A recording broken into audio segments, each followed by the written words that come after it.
د کائناتو د ستر خالق په سپېڅلي نامه. السلام علیکم ورحمت الله وبرکاتو. قدرمنو لیدونکو، بیا هم خوشحاله یم چې له یوې نوې موضوع سره ستاسو په درانه خدمت کې حاضر یم. زموږ د نن ورځې موضوع چې د ذهني ځواک او دا موضوع په دې خاطر باندې انتخاب شوی چې ولې ډیری کسان نشي کولای چې په خپل ژوند کې لوړ هدفونه ځان ته وټاکي.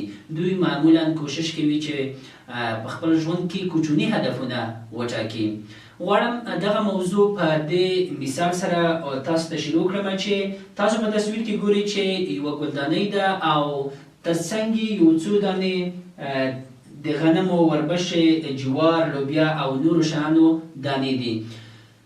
که موږ د دغه دانو څخه هره کومه یوه په دې ګلدانۍ کې وکرو، ګلدانۍ به هغه موږ ته راشنه کړي، ځکه هغلته خاوره موجوده ده که اوبه ورته واچول شي او یعنی هغه محیطي شرایط ورته برابر دي چې یوه دانه پکې رشد وکړي یا راشنه شي یا زرغونه شي. نو دلته د غنم، وربشې، جوار، لوبیا، چرس، بادام او ګیلاسو دانې موجودې دي. که هره دانه پکې وکرو نو هغه به راشنه شي. مهمه دا ده چې په دغه دانو کې کومه دانه باید انتخاب کړل شي ترڅو په دې ګلدانۍ کې وکرو. ما به چې کله دغه موضوع په ښوونځیو کې زده کوونکو ته وړاندې کوله، نو زده کوونکو به اکثریت ویل چې د غنم دانه پکې وکرئ. صحیح ده، غنم یوه ښه دانه ده چې موږ یې وکرو، یو مثبت کار مو ترسره کړی دی. خو خبره دلته ده چې یوه دانه موږ لرو او مهمه دا ده چې د غنم حاصل څومره دی. موږ باید په دغه ټولو دانو کې داسې یوه دانه وکرو چې د هغې راتلونکی ښه وي او د هغې حاصلات داسې یو څه وي چې حداقل موږ وکولی شو په راتلونکي ژوند کې د هغې څخه په ښه شکل باندې استفاده وکړو. نو موږ باید فکر وکړو چې کومه دانه موږ ته ډېره ګټوره ده. که موږ په دې ټولو دانو کې وګورو، د ګیلاس یا بادام دانه که موږ وکرو نو د دې حاصلات په راتلونکي کې د موږ لپاره ډېر زیات وي. موږ به د ګیلاس دانه په دې کې وکرو. کله چې یو څه لویه شوله، کولی شو چې د دې ګلدان څخه یې انتقال کړو، په زراعتي ځمکه کې یې کېنوو. کلونه وروسته کولی شو د هغې نه په ښه شکل باندې حاصل ترلاسه کړو. موږ او تاسو پوهېږو چې ډېری کسان د ګیلاسو باغونه لري. هغوی د 1 کیلو ګیلاسو په بدل کې د بازار څخه ډېرې پیسې ترلاسه کولی شي او د ګیلاس ونه د کلونو په تېرېدو سره ډېره لویېږي او کولی شو چې موږ د هغې څخه په لویه پیمانه باندې میوه ترلاسه کړو. خبره دلته ده چې آیا د ګلدان ته د دغې دانو د پوست نازکوالی او کلکوالی ارزښت لري؟ نه، هېڅکله نه. ګلدان ته یا خاورې ته یا هغه زراعتي ځمکې ته دا مهمه نه ده چې د غنم پوستکی یا د غنم د دانې پوست نازک دی او د بادام یا د ګیلاس د دانې پوست کلک دی. مهمه ده نه ده، هره دانه چې کېښودل شي هغه راشنه کېږي. همدغه مثال کولی شو چې د خپلو ذهنونو سره هم پرتله کړو. زموږ او ستاسو ذهن هم همدغه توانایي لري. هره فکري دانه چې په خپل ذهن کې وکرو نو زموږ ذهن د هغې د شین کولو، د هغې د نمو او رشد توانایي لري. مهمه ده چې موږ کومه فکري دانه په خپل ذهن کې کرو.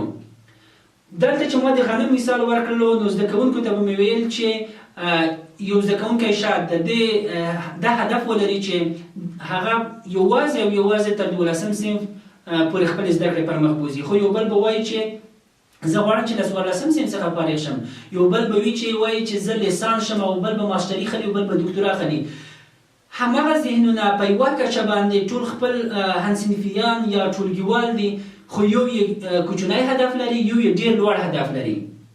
په حقیقت کې د هدف انتخاب یوه فکري دانه ده چې موږ یې په خپلو ذهنونو کې کرو او زموږ ذهن د دې توان نه لري چې د برداشت کړي چې آیا تا لوړ هدف ماته ټاکلی او که کوچنی هدف.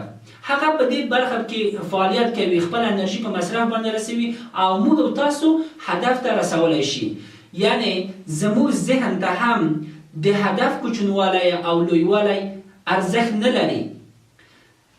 لکه څرنګه چې ځمکې ته یا خاورې ته یا په دې ګلدانۍ کې د دانې د پوست نازکوالی او کلکوالی ارزښت نه لري. هره دانه چې پکې وکرل شي هماغه راشنه کوي. په ذهن کې هره فکري دانه چې پکې وکرل شي هغه به موږ به د هغې حاصلات ترلاسه کوو. دلته ما د چرس دانه مثال ورکړی. همدغه مثال چرس یو مضر شی دی. زموږ په ذهنونو کې هم که چېرته وي چې منفي افکار وکرل شي، مثال به یې د چرسو وي. هغه کسان چې تعصبي ژوند کوي، هغه کسان چې قومي، لساني او مذهبي تعصبات په خپل ذهن کې لري یا د یو چا سره کینه کوي، حسد کوي، دوی په حقیقت کې په خپلو ذهنونو کې چرس کرلی دی. پس داسې کار باید ونه شي چې په منفي افکارو باندې زموږ او ستاسو د وجود یا د ذهن انرژي په مصرف ورسیږي. بهتره دا دی چې په خپلو ذهنونو کې مثبت افکار وکړو، د لوړو هدفونو لپاره خپله انرژي په مصرف باندې ورسوو. یو اسکاټلنډی فیلسوف چې د روانشناسۍ په برخه کې دوی لومړیتوب دته ورکړی، دیوید هام، چې وایي چې د لومړي ځل لپاره د سپینې تختې یا لوح سفید نظریه یې ورکړله، چې وایي چې یو انسان کله چې دنیا ته راځي په خالي ذهن یا د یوې سپینې تختې په شان باندې د دوی ذهن وي او دی دنیا ته راځي، او دا چې په راتلونکي کې یا د بلوغ تر مرحلې پورې یا کله چې دی رشد کوي کوم ځای ته رسیږي، دا هغه څه دي چې دی د محیط څخه متاثره کیږي او د ده ذهن پروګرام کیږي. نن که موږ هر قسم یو او هر قسم احساس د ځان په هکله باندې لرو، که موږ ځان بدبخت احساسوو، که موږ ځان موفق احساسوو یا فقیر ځان احساسوو یا تر نورو ډېر وروسته پاتې ځان احساسوو یا تر نورو ځان کم احساسوو، علت یې دا دی چې موږ د ځان په هکله باندې د نورو قضاوتونه بار بار اورېدلی دي، یا مو په ژوند کې بعضې څه تجربه کړي دي، بعضې ناکامې تجربې لرو، او یا مو یو څه زده کړي دي، نو زموږ ذهن په دې شکل باندې پروګرام شوی دی. او دا هغه څه دي چې دومره تکرار شوي دي چې زموږ ضمیر ناخودآګاه یا لاشعوره ضمیر په دې باندې باور کړی دی او په هغې کې حک شوي دي، په هغې کې ډېر په دقیق شکل باندې ځای په ځای شوي دي او موږ هم باور په باندې کړی دی. نو که چېرته وي چې موږ د دغو باورونو سره په مخ لاړ شو، یعنې دا چې په تېر کې زموږ ژوند څه قسم یا زموږ اذهان څه قسم پروګرام شوي دي، موږ نننی حالت لرو. که د راتلونکي لپاره هم همدغه کارونو ته ادامه ورکړو، زموږ راتلونکی ژوند به هم د اوس په شان باندې وي. خو که چېرته وي چې خپلو ذهنونو ته بدلون ورکړو او د ځان لپاره ښه شیان، ښه افکار په خپلو ذهنونو کې انتخاب کړو او ویې کړو، نو زموږ راتلونکی به د موږ د خوښې مطابق جوړیږي. ډېری داسې کسان دي چې په یو مجلس کې یا د یو چا په مقابل کې د خبرو کولو توان او قدرت نه لري. هغوی تر ټولو ځان کم احساسوي یا خو حتی خپل افکار د نورو سره شریکولی نشي. کله چې ډېر لوړ افکار لري، ډېر لوړ خیالات لري، خو شرمیږي د نورو سره یې نشي مطرح کولی.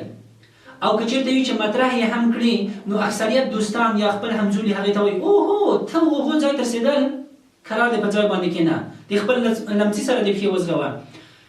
دا هغه څه دي چې زموږ ذهن محدودوي، زموږ په لاره کې یا هدف ته د رسېدو په لاره کې موږ ته خنډونه جوړوي، زموږ باور ضعیفه کوي.